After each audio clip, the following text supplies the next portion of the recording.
ഉത്തര കേരളത്തിൽ, പ്രത്യേകിച്ച് കണ്ണൂർ ജില്ലയിലും കാസർഗോഡ് ജില്ലയിലെ ചില ഭാഗങ്ങളിൽ മാത്രമാണ് കാവുകൾ ഉള്ളത്. കാവുകളിൽ തെയ്യങ്ങൾ കെട്ടിയാടുന്നു. ഇതാണ് കളിയാട്ടം. കണ്ണൂർ ജില്ലയിലെ തലശ്ശേരിക്കടുത്തുള്ള ധർമ്മടം പഞ്ചായത്തിലുള്ള അണ്ടല്ലൂരിൽ ആണ് കേരളത്തിലെ ഏറ്റവും പ്രശസ്തമായ അണ്ടല്ലൂർ കാവ് ഉള്ളത്. കണ്ണൂരിൽ നിന്നും ഏകദേശം 20 കിലോമീറ്ററും തലശ്ശേരിയിൽ നിന്നും 6 കിലോമീറ്ററും ആണ് ഇവിടേക്കുള്ള ദൂരം. നിഷ്കളങ്കരായ അണ്ടല്ലൂർ ഗ്രാമവാസികളുടെ സ്വന്തം വികാരമാണ് അണ്ടല്ലൂർ കാവ്. ഇവിടുത്തെ പ്രതിഷ്ഠ ശ്രീരാമസ്വാമിയും സീതാദേവിയും ലക്ഷ്മണനും ഭക്തഹനുമാനുമാണ്. പ്രധാന തെയ്യങ്ങളുടെ പേര് ദൈവത്താർ ഈശ്വരൻ ശ്രീരാമൻ, അങ്കക്കാരൻ ലക്ഷ്മണൻ, അതിരാലർ സീതാദേവി, ബപ്പൂരൻ ശ്രീ ഹനുമാനും ആണ്. കൂടാതെ ബാലി സുഗ്രീവനും ഉണ്ട്. അണ്ടല്ലൂർ ജനങ്ങളുടെ നിത്യജീവിതത്തെ ഈ കാവ് വളരെയധികം സ്വാധീനിക്കുന്നു. അയോധ്യയിലെ ചക്രവർത്തിയായ ദശരഥന്റെ തനയനായ ശ്രീരാമന്റെ ജീവിതം എന്നും കഷ്ടപ്പാടും ത്യാഗങ്ങളും നിറഞ്ഞതായിരുന്നു. ബാല്യത്തിൽ ഗുരു വസിഷ്ഠ മഹർഷിയുടെ ആശ്രമത്തിൽ വിദ്യകൾ അഭ്യസിച്ച ശ്രീരാമൻ ഗുരുവിന്റെ നിർദ്ദേശപ്രകാരം സീതാ സ്വയംവരത്തിൽ പങ്കെടുക്കുന്നു. മിഥിലയിലെ ജനകരാജാവിൻ്റെ മകളായ ജാനകിയെ വരിക്കാൻ ശ്രീരാമൻ ശിവന്റെ വില്ലായ പിനാക കുലച്ചു.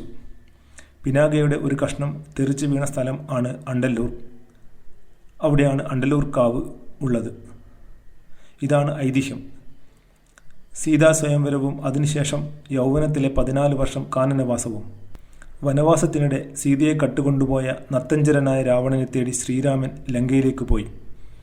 ഒരു നല്ല രാജാവിന് സ്വന്തം സുഖങ്ങളെക്കാൾ പ്രധാനം പ്രജകളുടെ സന്തോഷം ആണ്.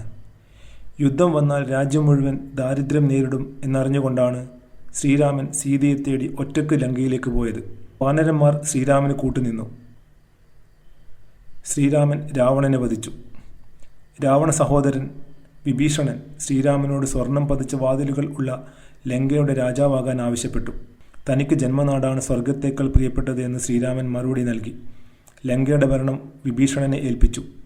തിരിച്ച് അയോധ്യയിലേക്ക് വന്ന ശ്രീരാമൻ തൻ്റെ പ്രജകളുടെ സമ്മർദ്ദം കൊണ്ട് സീതയെ കാട്ടിൽ ഉപേക്ഷിക്കേണ്ടി വന്നു. ശ്രീരാമൻ്റെ ജീവിതം മാത്രമല്ല, മരണവും വളരെ വേദന നിറഞ്ഞതാണ്. മരിക്കാൻ സമയമായി എന്ന് മനസ്സിലാക്കിയ ശ്രീരാമൻ ഭൂമിദേവിയോട് മരിച്ചാൽ എൻ്റെ ജഡം സ്വീകരിക്കുമോ എന്ന് ചോദിച്ചു. തൻ്റെ മകളെ ഉപേക്ഷിച്ച ശ്രീരാമനെ സ്വീകരിക്കാൻ ഭൂമിദേവി തയ്യാറായില്ല. ഒടുവിൽ ശ്രീരാമനും സഹോദരങ്ങളും സരയൂ നദിയിൽ ഇറങ്ങിപ്പോവുകയാണ്. അങ്ങനെയാണ് ശ്രീരാമൻ്റെ അന്ത്യം എന്നാണ് രാമായണത്തിൽ പറയുന്നത്. അണ്ടല്ലൂർ കാവിലെ തെയ്യങ്ങളും ആചാരങ്ങളും രാമായണത്തിലെ യുദ്ധകാണ്ഡത്തെ പ്രതിഫലിക്കുന്നു. ഇവിടെ 2 കാവുകളാണുള്ളത്, മേലേക്കാവും താഴേക്കാവും.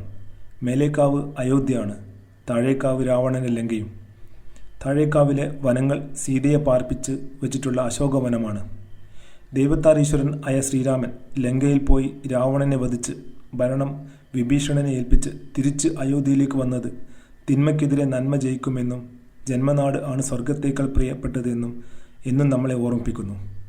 ശ്രീ അണ്ടല്ലൂർ കാവിലെ തിറ മഹോത്സവത്തിന് എല്ലാവർക്കും സ്വാഗതം.